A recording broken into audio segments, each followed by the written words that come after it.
What's up guys? I hope you are doing well. I am Veer. Welcome to Stellar Family. तो कैसे हो मेरे दोस्तों? मैं आशा करता हूँ शानदार तरीके से आप लोग अपनी लाइफ को एंजॉय कर रहे हो, अपनी सेहत, फैमिली और पढ़ाई का ध्यान काफी अच्छे से रख रहे हो। बड़ी ही प्यारी और बहुत शानदार बात बोली गई यहाँ पर। बोला है कि माना कि जिंदगी की राहें आसान नहीं है, मगर मुस्कुराकर चलने में कोई नुकसान नहीं है। आप लोगों ने 3 Idiot मूवी देखी होगी, बेसिकली आमिर खान वाली। उसमें ये कहता है कि यार हमेशा जिंदगी में जब भी कोई दिक्कत आए ना तो बोलो all is well, all is well. तो सामने से पूछता है कि इससे प्रॉब्लम कम हो जाती है क्या? कह रहा है यार प्रॉब्लम तो कम नहीं होती है, पर लेकिन उससे लड़ने की ताकत जरूर मिल जाती है।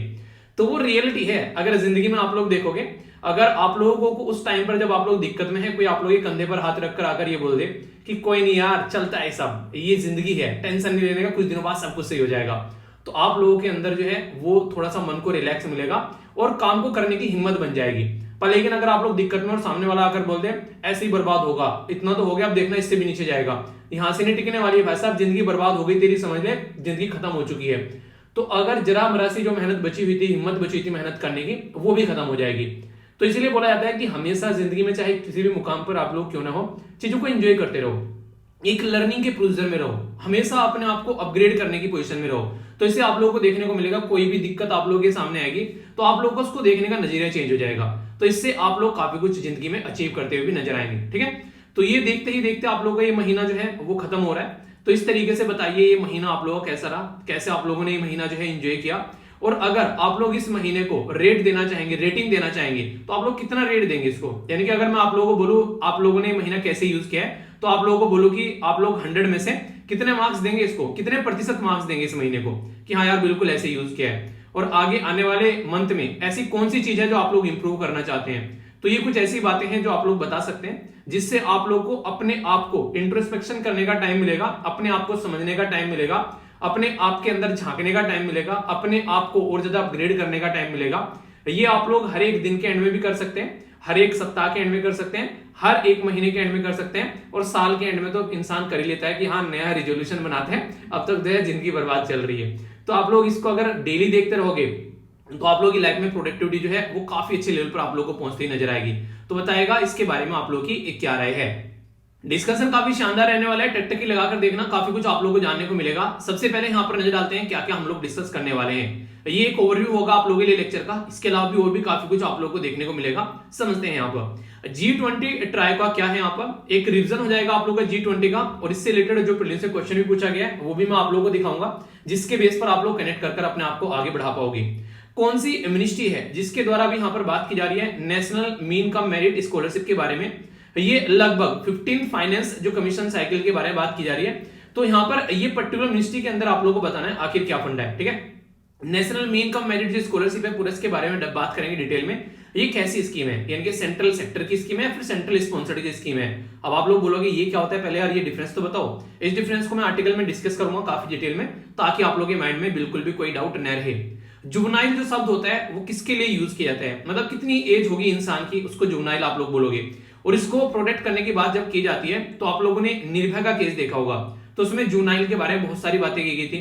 तो क्या होता है पूरा ये फंडा, इसके बारे में समझेंगे और क्या चीजें चल रही हैं जानेंगे सारी बातें। एक शब्द न्यूज में है यहाँ पर, अगर वो शब्द आप लोगों को कोई बेसिकली एग्जाम में देकर पूछ ले कि यार इस शब्द का मीनिंग बताओ, तो आप लोग जो है थोड़ा सा चकरा जाओगे, यार क्या मतलब हो सकता है इसका।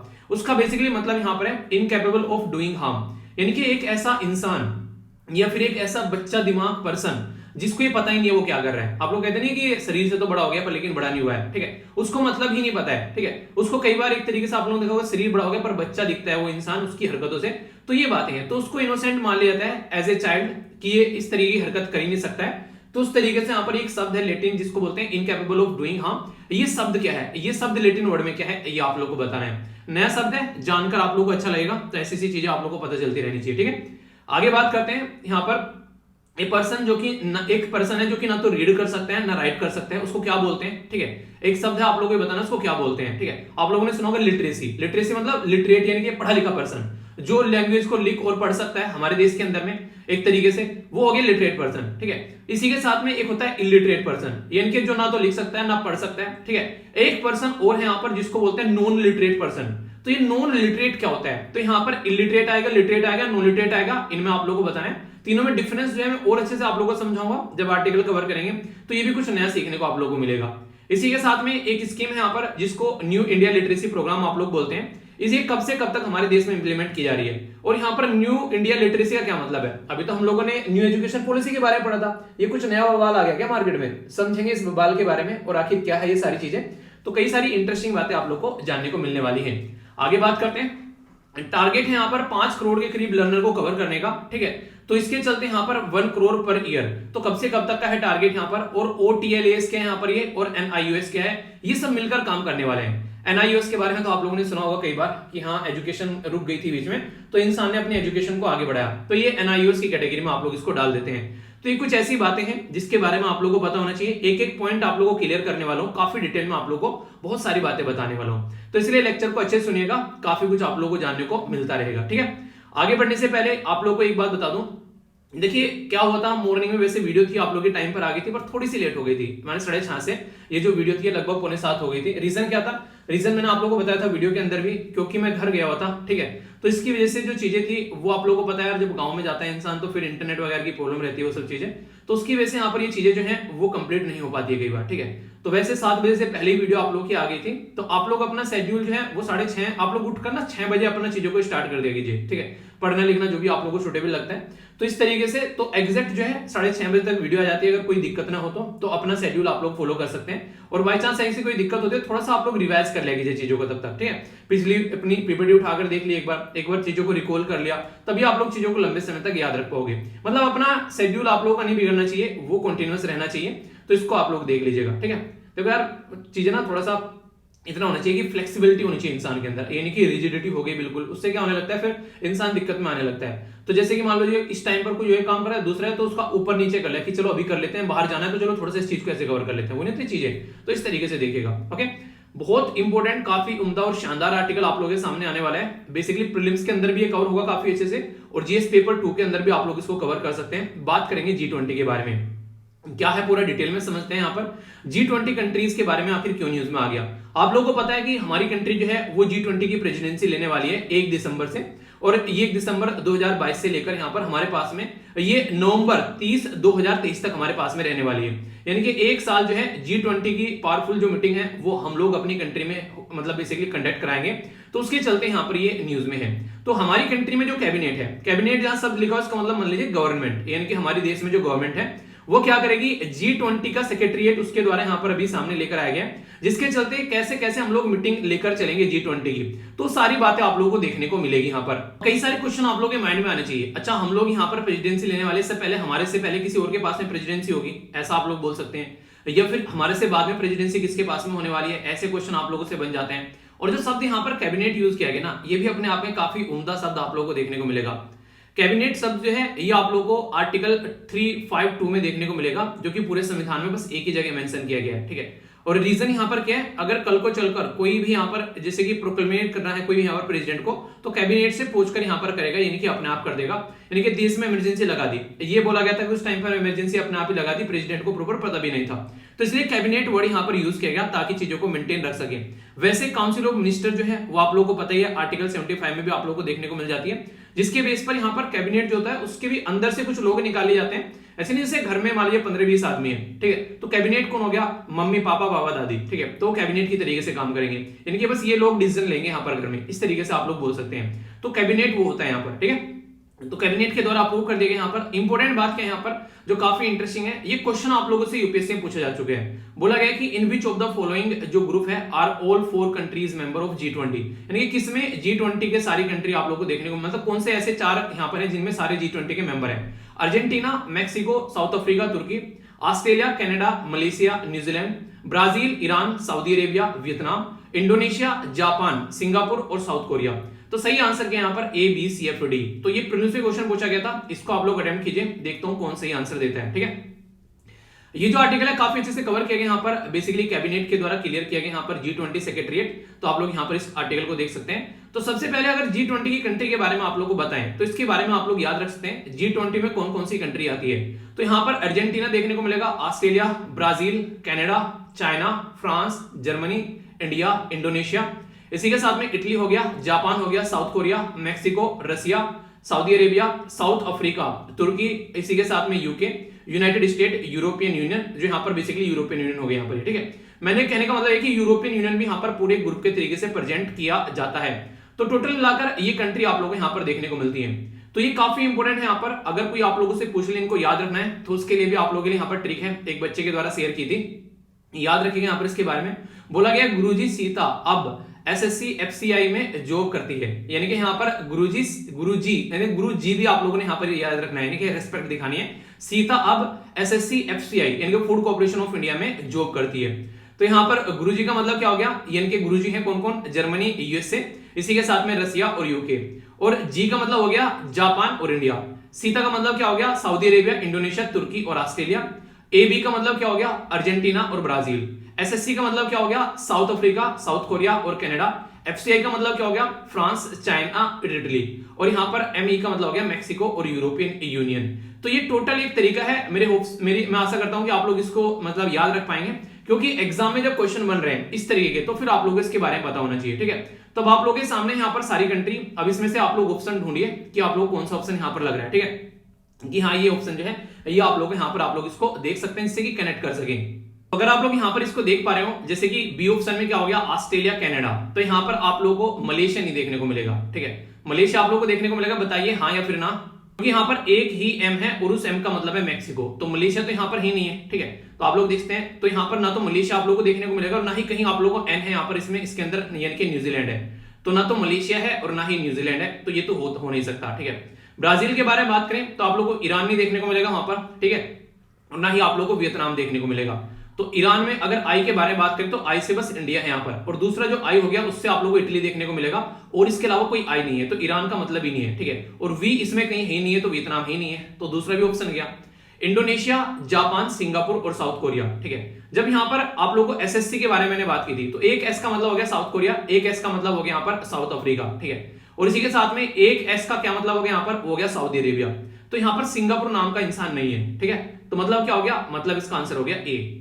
तो आप लोगों को ये चीजें जो है थोड़ा सा ध्यान देकर पढ़नी पड़ेगी, आगे भी क्वेश्चन बन सकता है, किसी और दूसरे एग्जाम में क्वेश्चन बन सकता है, तो टॉपिक को एक बार इसी तरीके से कवर कर लो ना कि आगे क्वेश्चन बन जाए तो कोई कंफ्यूजन आप लोगों को देखने को नहीं मिले। ठीक है, तो ये हो गया पूरा। बाकी यहाँ पर G20 जो कंट्री है इनका फॉर्मेशन जो किया गया था 26 सितंबर 1999 में यहाँ पर इसको बनाया गया था, लगभग 22 साल पहले। तो यहाँ पर ये एक ऐसी ऑर्गेनाइजेशन है जिसका खुद का अपना कोई हेडक्वार्टर देखने को नहीं मिलता है। जिस कंट्री के पास में इसकी चेयरमैनशिप पहुंच जाती है उसके पास में इसका हेडक्वार्टर हो जाता है। जैसे फिलहाल के टाइम पर यहाँ पर इसके अंदर 20 मेंबर हैं, और हेडक्वार्टर किसका यहाँ पर आप लोगों को देखने को मिलेगा, बेसिकली इंडोनेशिया। तो इंडोनेशिया के जो प्रेसिडेंट होंगे यहाँ पर, जैसे कि जिनका नाम है यहाँ पर जोको विडोडो। तो जोको विडोडो कौन है, वो इंडोनेशिया के प्रेसिडेंट है, तो वही आज के डेट में इनके हेड है। तो खुद का कोई हेड नहीं होता है, तो यहाँ पर जहां पर ये जाकर बैठते हैं वहीं पर ये अपना हेड बना लेते हैं।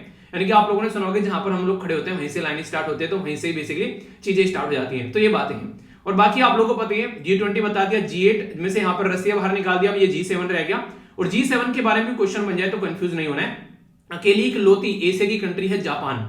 बाकी आप लोग कौन सा देखने को मिलेगा, यूके, इसी के साथ में यूएसए। ठीक है, कनाडा, जर्मनी, फ्रांस, इटली। ठीक है, जहां पर जर्मनी रहता है नॉर्मली फ्रांस देखने को मिल जाता है, कि यूके और कनाडा एक जगह आप लोगों को नजर आ जाएंगे। इटली को ले लिया, चलो साथ में कोई होना चाहिए, और यहाँ पर यूएसए के साथ में कनाडा भी आप लोगों को नॉर्मली देखने को मिल ही जाता है। जैसे ऑस्ट्रेलिया के साथ में कई बार आप लोगों को चिपका हुआ मिलेगा, बेसिकली न्यूजीलैंड, ऐसे यहाँ पर यूएसए के साथ में कई बार बोलते हैं कनाडा चिपका हुआ है। ठीक है, तो ये बेसिक चीजें हैं। इनके सबके हेड कौन कौन है उनके बारे में आप लोगों को बता दिए, क्योंकि एनडीए फिर सीडीएस के अंदर में एक बार यहाँ पर क्या कई बार यहाँ पर पूछे जा चुके हैं, कई सारी कंट्री के प्रेसिडेंट वगैरह या फिर कोई इंपोर्टेंट पर्सनैलिटी जो कि न्यूज में रहते हैं, तो इनके बारे में आप लोग थोड़ा सा पता रहना चाहिए आप लोगों को, खासकर जो इंपोर्टेंट कंट्री है जो आज की डेट में आप लोगों को न्यूज में देखने को मिलती है। ठीक है, उन्हें देखिए मोटा मोटा आइडिया आप लोगों को रखना चाहिए, तो वो बातें यहाँ पर बताई गई है। तो इसके चलते यहाँ पर ये जो कवर है आप लोगों ने देखा यहाँ पर, ये बेसिकली पीआईबी के द्वारा भी यहाँ पर बोला गया कि इस तरीके की चीजें कवर करने वाले हैं। तो ये यहाँ पर ये मुद्दा आप लोगों को देखने को मिलेगा, इंडिया जो है वो प्रेसिडेंसी जो है G20 की 1 दिसंबर 2022 से लेके 30 नवंबर 2023 तक यहाँ पर रहने वाली है। तो इसके चलते सेक्रेटरीट जो है वो सारी चीजें देखेगा और उसके हिसाब से यहाँ पर कमेटी सेटअप की जाएगी, जो भी यहाँ पर चीजें हैं उसके कोऑर्डिनेशन में काम किया जाएगा।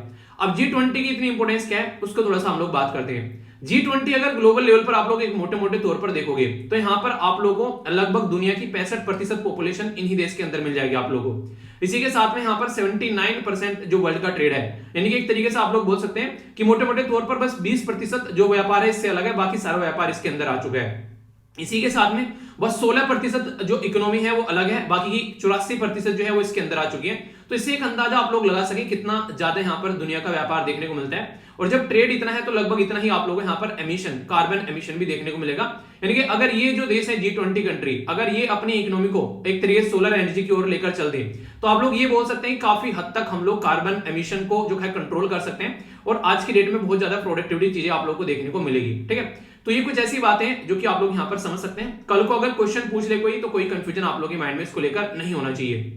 आगे कुछ और बातें मैं आप लोगों से करूंगा, जैसे यहाँ पर कई सारे ऐसे लोग हैं जो कि परमानेंट गेस्ट हैं, वो नहीं कहते कि यार ये परमानेंट आदमी है आकर बैठ जाता है। ठीक है, कई बार आप लोगों ने देखा होगा इसमें, जैसे कि अफ्रीकन यूनियन हो गया, association of south Asian nation हो गया जिसको आसियान आप लोग बोलते हैं, फाइनेंशियल स्टेबिलिटी बोर्ड हो गया, फूड एंड एग्रीकल्चर ऑर्गेनाइजेशन हो गया, इंटरनेशनल लेबर ऑर्गेनाइजेशन हो गया, इंटरनेशनल मॉनेटरी फंड हो गया, स्पेन हो गया, New Partnership for African Development हो गया, इसी के साथ में Organisation for Economic Cooperation and Development हो गया, United Nation, World Bank, World Health Organization और वर्ल्ड ट्रेड ऑर्गेनाइजेशन। ये ऐसे इंसान हैं, ये बिना बुलाए मेहमान हैं जो जाकर जे बैठ जाएंगे, चाहे आप लोग इनको बुलाओ चाहे आप लोग को इनको न बुलाओ। ठीक है, तो इन्हें कहने का मतलब है कि आप लोग को हमेशा मिलेंगे वहां पर। तो इसके बारे में आप लोग थोड़ा सा एक नहीं कि हाँ कोई और भी आता है ऐसे बोलते कि बस यही पार्टिसिपेट करते हैं, ऐसा नहीं है। ठीक है, तो यहाँ पर ये इतने सारे लोग हैं, क्योंकि आप लोगों को बोला ना मैंने कि ऑल ओवर वर्ल्ड की कितनी पॉपुलेशन है, कितना ट्रेड है, कितनी क्या है, तो यार ये सारी ऑर्गेनाइजेशन जो है इनमें से किसी न किसी एरिया के ऊपर ध्यान रखती है अपना, तो ये ध्यान रखती है, तो इसलिए चीजों को हम लोग कंट्रोल भी कर पाते हैं। तो यहाँ से एक इंटरेस्टिंग क्वेश्चन आप लोग का बन सकता है। ठीक है, आगे बात करते हैं, अगर आज तक की टोटल अगर मोटे मोटे तौर पर मीटिंग के बारे में आप लोग बात करो तो ऐसे यहां से क्वेश्चन आप लोग के बनने के चांसेस हो जाते हैं कई बार। आज के देखे अगर आप लोग मोटे मोटे तौर पर देखोगे, पहली मीटिंग जो थी वो 14 से 15 नवंबर 2008 में इसकी देखने को मिली थी। और 2008 में आप लोगों को याद होगा रिसेशन आया था। रिसेशन मतलब जो लोग आज की डेट में प्रॉपर वे में अपनी जिंदगी जी रहे थे, उनकी जिंदगी में एक तरीके से नहीं कहते कि गड्ढा आ गया था, लोगों को जॉब से निकालकर फेंक दिया गया था, इकोनॉमी जो है वो काफी नीचे दब गई थी। तो ये उस टाइम की बात की जा रही है। तो यहाँ पर जो वर्ल्ड जो एक तरीके से वॉशिंगटन डीसी है उसके अंदर पहली बार यूएसए के अंदर यहाँ पर ये मीटिंग हुई थी। सेकंड 2009 में आप लोगों को देखने को मिली यूके के अंदर में। तो ये चलते चलते अगर आप लोग बात करेंगे, अभी जो रिसेंटली 2021 में ये मीटिंग हुई है अक्टूबर के महीने में, ये इटली के अंदर हुई है, रोम के अंदर में। ठीक है, और जो अभी यहाँ पर 2022 में होने वाली है यहाँ पर, तो ये कहां पर होगी, इंडोनेशिया के अंदर होगी। और फिर 2023 की जो होगी यहाँ पर ये वो इंडिया के अंदर होगी, न्यू दिल्ली के अंदर में। तो ये है यहाँ पर जिसके बारे में आप लोग याद रख सकते हैं। तो ये जो तीन है यहाँ पर, ये यानी कि एक तो जहां पर हो चुकी है जिसको आप लोग बेसिकली जाने वाला पहले बोल चुके हैं, जहां पर चल रही है और जहां पर आएगी, इसको आप लोग ट्रायो का बोलते हैं कई बार। ट्रायो का मतलब तीन कंट्री जहां पर हो चुकी है, जहां पर हो रही है और जहां पर होने वाली है। तो हमेशा ये तीन कंट्री जो है वो ट्रायो की कैटेगरी में आती है। ये चेंज होती रहती है हर साल जब यहाँ पर प्रेसिडेंसी किसी और के पास में जाती है। आगे से क्वेश्चन पूछा है 2024 में कहां पर होगी, तो ब्राजील में होगी, और 2025 में कहां होगी, साउथ अफ्रीका में होगी। अब तक यहाँ पर इनकी जो डेट है वो अभी डिसाइड नहीं की गई है, तो वो डेट अभी डिसाइड की जाएगी। और यहाँ पर भी अभी डेट डिसाइड नहीं की गई है, डेट टू बी डिसाइडेड, यानी कि अभी डेट डिसाइड नहीं की गई है अभी यहाँ पर, क्योंकि ये बोला गया कि आने वाले टाइम में हमारी कंट्री में होगी, पर एग्जैक्ट डेट पर क्या होगी वो डिसाइड किया जाता है जब सारी चीजें जो फिक्स हो जाती है। ठीक है, उसके बाद में तो जब प्रेसिडेंसी आ जाएगी तो फिर डेट डिसाइड हो जाएगी, प्रेसिडेंसी इंडोनेशिया के पास में। तो इसलिए यहाँ पर जो ट्रायो का अगर कोई आप लोगों से पूछ ले कि ये G20 ट्रायो का क्या होता है, तो ये काफी इंपॉर्टेंट एक टर्म बन जाती है। जैसे कि इंडोनेशिया हो गया, इटली हो गया, और इसी के साथ में यहाँ पर इंडिया हो गया। तो अब ट्रायो का ये है। ठीक है, और जैसे यहाँ पर अगले साल जैसे कि इंडिया के पास में आ जाएगी प्रेसिडेंसी, तो फिर यहाँ पर इटली का जो नंबर कट जाएगा, फिर ट्रायो का कौन हो जाएगा, फिर हो जाएगा इंडोनेशिया, क्योंकि वो जा चुका है, इंडिया के पास में है और ब्राजील के पास में होने वाली है। तो फिर ट्रायो का क्या हो जाएगा, IIB आप लोगों को यहाँ पर ट्रायो का देखने को मिलेगा। ठीक है, उसके बाद में क्या होगा, मान लीजिए आगे फिर हम लोगों ने ब्राजील को दे दी यहाँ पर। ठीक है, तो ब्राजील को दे दी, तो फिर उसके बाद में आप लोगों को देखने को मिलेगा इंडिया होगा, ब्राजील होगा और साउथ अफ्रीका होगा। इंडिया लास्ट, ब्राजील कर रहा है, और साउथ अफ्रीका अभी आगे आने वाले टाइम में इसको प्रेसिडेंसी को करने वाला है। तो ट्रायो का बदलता रहता है साल टू साल, जैसे जैसे प्रेसिडेंसी बदलती है। ट्रायो का मतलब 3 मेंबर आप लोग मोटे मोटे तौर पर याद रख सकते हैं। तो प्राइम मिनिस्टर नरेंद्र मोदी साहब जो हैं वो यहाँ पर जो भी एपेक्स कमेटी बनाई जाएगी उसको हेड करेंगे, जो कि यहाँ पर G20 की मीटिंग को देखेगी। और इसी में कौन कौन और मेंबर आप लोगों को देखने को मिलेंगे, तो फाइनेंस, होम और एक्सटर्नल अफेयर मिनिस्टर, ये 3 मिनिस्ट्री रहेंगी जिनकी गाइडेंस में पूरी G20 मीटिंग जो है वो आगे बढ़ने वाली है। मुद्दा यहाँ पर यह है कि ताकि दिक्कतें ना देखने को मिले, क्योंकि अगर इस तरीके से प्रॉपर वे में हम लोग G20 की मीटिंग करवा पाते हैं तो इंटरनेशनल लेवल पर हमारी एक ख्याति बनती है। और अगर आज तक आप लोग यहाँ पर देखोगे उठाकर, कभी भी हमारे देश में G20 की मीटिंग नहीं है, और वो भी ऐसे उपलक्ष्य में हो रही है जब हम लोग आजादी की 75वीं सालगिरह हम लोग सेलिब्रेट कर रहे हैं। तो है नहीं कि एक अच्छी बात यहाँ पर, तो ऑल ओवर वर्ल्ड में यहाँ पर ये चीजें आप लोगों को देखने को मिलेगी। तो इसके चलते हम लोग को इसके ऊपर काम करना चाहिए। तो यही बातें हैं यार आज की डेट में, अगर आप लोग चाहते हैं कि चीजों को ढंग से लेकर चला जाए तो एक प्रॉपर वे में मैनेज कर चीजों को चलना पड़ेगा। ठीक है, इसी के साथ में जो इंक्लूड करेगी कॉमर्स और इंडस्ट्री जो मिनिस्टर है पीयूष गोयल, गोयल साहब, जो कि करंट आज के में G20 शेरपा थे, जिनके द्वारा इंटरनेशनल नेगोशिएशन में यहाँ पर G20 के लेवल पर बात की जा रही थी। और G20 सेक्रेटरीट जो है वो इनेबल करेगा कि कैपेसिटी जो बिल्डिंग की कितनी होनी चाहिए, यहाँ पर एक्सपर्ट कौन रहेंगे, इंडिया की लीडरशिप के बारे में, ग्लोबल इश्यूज के बारे में, यानी कि एक पूरा खाका तैयार करने का काम रहता है इसका, ताकि वो मीटिंग जो है उसको सक्सेसफुल बनाया जा सके। तो ये पूरी जो कहानी मैंने आप लोगों को यहाँ पर सुनाई है, तो इसमें इंपॉर्टेंट क्वेश्चन आप लोगों के बन चुके हैं और आगे भी बन सकते हैं, ठीक है। तो पता होना चाहिए कि क्या क्या चीजें यहाँ पर हो रही हैं। ये एक काफी अच्छा एक्रोनिम लगा मुझे। अगर कोई ऐसा आप लोग एक्रोनिम लगा करे, आप लोग मुझे सेंड भी कर सकते हैं, ठीक है। ऐसे एक्रोनिम आप लोग मुझे बेसिकली सेंड कर सकते हैं studyloverveer@gmail.com पर भी।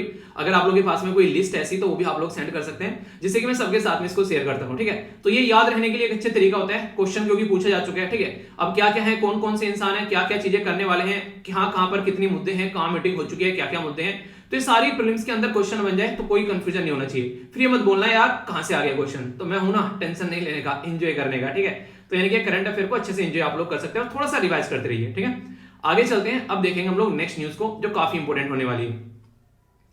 ये एजुकेशन के साथ में आप लोग इसको कनेक्ट करके देख सकते हैं। यहाँ पर बात की जा रही है national means cum merit scholarship scheme के बारे में। देखिए नॉर्मली अगर आप लोगों से कोई पूछे कि स्कॉलरशिप क्यों दी जाती है, तो पहले तो ये आर्टिकल कहां कवर किया गया, इसके ऊपर आप लोग नजर डालिए। स्कॉलरशिप को देने का बेसिक पर्पज ये होता है कि एक ऐसा इंसान जो कि नहीं लग रहा है कि अपनी एजुकेशन को कंप्लीट कर पाएगा, और एक तरीके से वो इंसान जो है उसको हम लोग चाहते हैं कि सिस्टम में लेकर आना है, तो तब यहां पर आप लोगों को देखने को मिलेगा इसका बेसिकली यूज किया जाता है। तो गवर्नमेंट के द्वारा अभी यहां पर अप्रूव किया गया कि कोऑर्डिनेट करेंगे नेशनल मीन कम मेरिट जो स्कॉलरशिप के बारे में। तो 5 साल के लिए यहां पर पूरा मुद्दा आप लोगों को देखने को मिलेगा। क्या क्या मुद्दा है पहले समझ लेते हैं। यहां पर पहले तो ये जो स्कीम है यहाँ पर, ये किस मिनिस्ट्री के अंडर में आप लोगों को देखने को मिलेगी, ये इंपॉर्टेंट होता है। मिनिस्ट्री ऑफ एजुकेशन आप लोगों को यहाँ पर याद रखना है, किसी भी स्कीम की मिनिस्ट्री जरूर देखा करिए, क्योंकि यूपीएससी का ये फेवरेट एरिया होता है। तो मिनिस्ट्री ऑफ एजुकेशन यहाँ पर आप लोग याद रख सकते हैं। मिनिस्ट्री ऑफ एजुकेशन जो है वो आज के में धर्मेंद्र प्रधान जी के अंदर में, जो कि आज के में कैबिनेट मिनिस्टर है, जो कि यहाँ पर इसको देखते हैं। यहाँ पर इसके द्वारा ये स्कीम इंप्लीमेंट की जा रही है, और यहाँ पर जो फाइनेंस ईयर हमारा चलने वाला है, यानी कि जैसे आप लोगों ने देखा यहाँ पर फाइनेंस कमीशन जो है उसका भी टाइम पीरियड बढ़ा दिया गया था, तो उसी के बेस पर यहाँ पर ये स्कीम भी आप लोगों को देखने को मिलेगी आगे आने वाले टाइम में। ये 21 से लेके 25-26 तक ये स्कीम चलने वाली है। 5 साल के लिए इसको इंप्लीमेंट किया जाएगा। National mean cum merit education system आप लोगों को देखने को मिलेगा, तो नाम रखा गया national mean cum merit scholarship basically, ठीक है। तो यहाँ पर कितना पैसा दिया जा रहा है, 1827 करोड़ रुपए यहाँ पर दिए जा रहे हैं। क्या एक ही इंसान को दे दिया जाएगा? नहीं, इतने में तो एक इंसान को देंगे तो मालवीय बन जाएगा, ठीक है, लेके भाग जाएगा, तो इतना नहीं करना है। ये यहाँ पर आप लोग को देखने को मिलेगा, एक पर्टिकुलर प्रोसीजर में दिए जाएंगे। वो क्या है मैं आप लोग को भी बताने वाला हूँ। ये कैसी स्कीम है, पहले तो ये समझिए, एक सेंट्रल सेक्टर स्कीम है। सेंट्रल सेक्टर स्कीम होती है जिसमें सारा पैसा जो है वो सेंट्रल गवर्नमेंट देता है, ठीक है। और सेंट्रल स्पॉन्सर्ड स्कीम होती है जिसमें सेंट्रल और स्टेट जो है वो मिलकर काम करते हैं एक साथ में, ठीक है। तो ये एक छोटी सी बात है। ये स्कीम जो है लॉन्च की गई थी यहाँ पर 2008-9 में, और अभी यहाँ पर इसको कंटिन्यूएशन में किया जा रहा है, इनकी इसको आगे बढ़ाया जा रहा है, ऐसा नहीं कि खत्म कर दी गई है। इससे क्या रहेगा, स्कॉलरशिप दी जाएगी मेरिटोरियस जो स्टूडेंट्स हैं, इकोनॉमिकली वीकर सेक्शन के, खासकर जो कि ड्रॉप आउट हो चुके हैं यहाँ पर क्लास, जो यहाँ पर अगर 8th के बाद में बात करें, यानी कि घर में एक ऐसा बच्चा था जो कि पढ़ने लिखने में ठीक था, 8वीं तक काफी अच्छे से पढ़ाई करी, पर लेकिन घर के हालात ऐसे नहीं थे कि वो पढ़ाई को कंटिन्यू कर सके, तो उसकी वजह से उसने क्या किया, अपनी पढ़ाई को वहीं पर ही ड्रॉप कर दिया। तो अगर पढ़ाई वहीं पर ही ड्रॉप हो गई, तो फिर यहाँ पर वो किसी और काम धंधे में लग गया, क्योंकि घर भी चलाना होता है। सबके इतने अच्छे भाग्य नहीं होते हैं जिनके माँ बाप उनको पढ़ाई दे सके, ठीक है। तो आप लोगों को, अगर आप लोगों के माँ बाप मेहनत करके पढ़ा रहे हैं, तो हमेशा उनको सैल्यूट किया करो, क्योंकि अपनी जिंदगी की सुख और शांति छोड़कर वो आप लोगों के ऊपर अपनी जिंदगी न्यौछावर कर रहे हैं। तो यहाँ पर इकोनॉमिकली जो वीकर सेक्शन है, खासकर एक ऐसा तबका गरीब सोसाइटी का, जिसको लेकर चले, तो स्कॉलरशिप जो है यहाँ पर 2020-21 तक यहाँ पर अब तक जो देखा जाए तो एक्सपेंडिचर ये 1783 करोड़ रुपए यहाँ पर खर्च किए जा चुके थे। तो अभी चीजों को आगे लेकर चला जाएगा। तो एम तो यही है कि एनकरेज किया जा सके कि वो अपनी पढ़ाई जो है वो सेकेंडरी स्टेज पर भी कंटिन्यू कर सके। मतलब क्या है, मतलब कि यहाँ पर प्राइमरी एजुकेशन उनके द्वारा कर ली गई है, और हमारी कंट्री में प्राइमरी एजुकेशन जो है, जो 6 से लेके 14 साल के बच्चों के लिए फ्री प्रोवाइड करा रखी है। चलिए यहां तक तो उन्होंने फ्री ले ली, क्योंकि उनके घर में जो था अच्छा माहौल नहीं था कि हाँ उनको पढ़ाया जा सके। तो 6 से लेके 14 साल तक अगर वो पढ़े तो वो 8वीं में आ चुके हैं, 8वीं कंप्लीट कर चुके हैं। अब 8वीं के बाद में उनको पैसा देना पड़ेगा। अगर यहाँ पर एक बच्चा ऐसा है कि 8वीं के बाद यहाँ पर पैसा देना नहीं चाहता है, और वो अच्छा खासा पढ़ा लिखा बच्चा, मतलब मेरिट अच्छी चल रही है उस बच्चे की, तो उस बच्चे को यहाँ पर गवर्नमेंट के द्वारा कोशिश की जा रही है कि सपोर्ट किया जाए, कम से कम वो सेकेंडरी और सीनियर सेकेंडरी यानी कि 9वीं 10वीं और 11वीं 12वीं 4 साल यहाँ पर और कंप्लीट कर सके। तो ये यहाँ पर सपोर्ट प्रोवाइड कराने की बात की जा रही है, क्योंकि यहाँ तक जो है, यहाँ तक आप लोगों को ये देखने को मिलेगा, ये वाला जो एरिया है, ये हमारी कंट्री में फंडामेंटल राइट बनाया गया आर्टिकल 21A के तहत। अब कौन सा संविधान में संशोधन करके बनाया गया था, ये आप लोग को बताना है। इंपॉर्टेंट क्वेश्चन है, कई बार पूछे जा चुके हैं। और किस ईयर में बनाया गया था ये आप लोगों को बताना है। तो यहाँ पर ये बेसिकली हमारे देश में ऑलरेडी इंप्लीमेंट किया जाता है। अब यहां से आगे किसी को पढ़ना है तो उनसे एनकरेज किया जाएगा, किसके लिए, यहां पर लिखा गया सीनियर सेकेंडरी के लिए, ठीक है। तो सेकेंडरी और सीनियर सेकेंडरी, तो ये बोला गया कि सेकेंडरी स्टेज पर जब जाएगा 9वीं 10वीं 11वीं 12वीं तो उसको सपोर्ट प्रोवाइड कराया जाएगा। तो एक तरीका अवार्ड है यहाँ पर कि 1 लाख फ्रेश स्कॉलरशिप जो है एवरी ईयर सेलेक्ट किए जाते हैं स्टूडेंट 9th क्लास से, और आगे कंटिन्यू किया जाता है, उनको रिन्यू किया जाता है 10वीं में भी, 11वीं में भी और 12वीं में भी। ये यहाँ पर उनके लिए है जो कि state government, central government aided और जो लोकल स्कूल है उनमें यहाँ पर बेसिकली प्रोवाइड कराया जाता है। ऐसा नहीं कि प्राइवेट में पढ़ रहे हो, प्राइवेट में पढ़ रहे हो तो आप लोग घर की हैसियत इतनी है कि वो आप लोगों को प्राइवेट में पढ़ा पा रहे हैं, तो फिर तो कोई मतलब ही नहीं बनता है। तो स्कॉलरशिप कितनी है यहाँ पर 12,000 रुपए महीना। नहीं, ऐसा नहीं है, इतने पैसे नहीं दे पाएगी गवर्नमेंट, 12,000 रुपए महीना बहुत ज्यादा हो जाएंगे। 1,000 रुपए पर मंथ दिया जाता है, ठीक है। तो 1,000 रुपए पर मंथ यहाँ पर एक बच्चे को मिलेंगे। तो इसका मतलब है कि 1,000 रुपए अगर किसी को मिल रहे हैं तो वो अपनी बहुत सारे खर्चे निकाल सकते हैं। क्योंकि स्कूल, जब मुझे अभी याद है, मैं जब पढ़ा करता था मतलब गांव के स्कूल में, जो गवर्नमेंट स्कूल था, वहां पर लगभग ऐसा था कोई शायद 60 रुपए के करीब फीस हुआ करती थी, ठीक है। तो इससे आप लोग ये अंदाजा लगा सकते हैं। तो यहाँ पर सरकारी स्कूल में वैसे ही फीस कम होती है। अब 1,000 रुपए मिल गए यहाँ पर, तो 1,000 रुपए में उसका आराम से खर्चा चल जाएगा। अपना कुछ खरीद के लेकर आना है, किताबें विताबें, वो सब चीजें, थोड़ा बहुत वो सारी चीजें यहाँ से उसकी चल जाती हैं, ठीक है। पर मंथ की बात की जा रही है, तो मान लीजिए एक महीने में स्कूल का बैग वैग खरीद लिया, किताबें खरीद ली, अगले महीने में ड्रेस व्रेस खरीद ली, तो एक इंसान जो है वो अपनी पढ़ाई कंटिन्यू कर सकता है मेरे हिसाब से, तो अगर वो सरकारी स्कूल में पढ़ रहा है, ठीक है। तो यहाँ पर इसके चलते यहाँ पर सेलेक्ट किया जाता है हर साल स्टूडेंट्स को एवरी ईयर, ये 9th से लेकर 12th तक का। ऐसा नहीं है कि हवा में पैसे फेंके जाएंगे किसी भी इंसान के ऊपर में, एक पर्टिकुलर पूरा प्रोसीजर आप लोगों को देखने को मिलेगा कि अच्छा ये इंसान पढ़ने लायक है, इसको यहाँ पर चीजें प्रोवाइड कराई जाए, ठीक है। और यहाँ पर तो उसके लिए क्राइटेरिया रखा गया। फिर क्राइटेरिया क्या होगा, अब वो क्राइटेरिया मैं आप लोगों को बताने वाला हूं, जिसके बेस पर ये पूरा सिस्टम जो है वो इंप्लीमेंट किया जाएगा। क्राइटेरिया यहाँ पर ये कि स्कूल जो है वो यहाँ पर बेसिकली ये जो पैसा है प्रोवाइड कराएगा डायरेक्टली बच्चों के अकाउंट में, यानी कि स्टेट बैंक ऑफ इंडिया यहाँ पे अकाउंट होना चाहिए, और इसके चलते डायरेक्टली बैंक जो है वो उसके अकाउंट में पैसा पहुंचाएगा बच्चे के, और ये क्वार्टरली बेसिस पर यहाँ पर आप लोगों के अकाउंट में जो है वो जाता हुआ नजर आएगा। यानी कि हर महीने नहीं है, क्वार्टरली बेसिस पर यहाँ पर एक क्वार्टर जो होता है उसमें आप लोगों को यहाँ पर ये पैसा मिलता हुआ नजर आएगा, ठीक है। तो ऐसा आप लोग समझ सकते हैं। यानी कि इसके चलते आप लोगों को यहाँ पर एक एलिजिबिलिटी क्राइटेरिया फॉलो करना पड़ेगा। अगर आप लोगों के पेरेंट्स की जो इनकम है 3.5 लाख से कम है एक साल में, अगर आप लोगों के पेरेंट्स जो हैं वो 3.5 लाख से कम अगर कमाते हैं, तो आप लोगों को यहाँ पर इस पर्टिकुलर स्कीम का फायदा मिलेगा। अगर इससे ज्यादा आप लोगों के पापा या फिर मम्मी की जो इनकम है तो आप लोगों को इसका फायदा नहीं मिलेगा।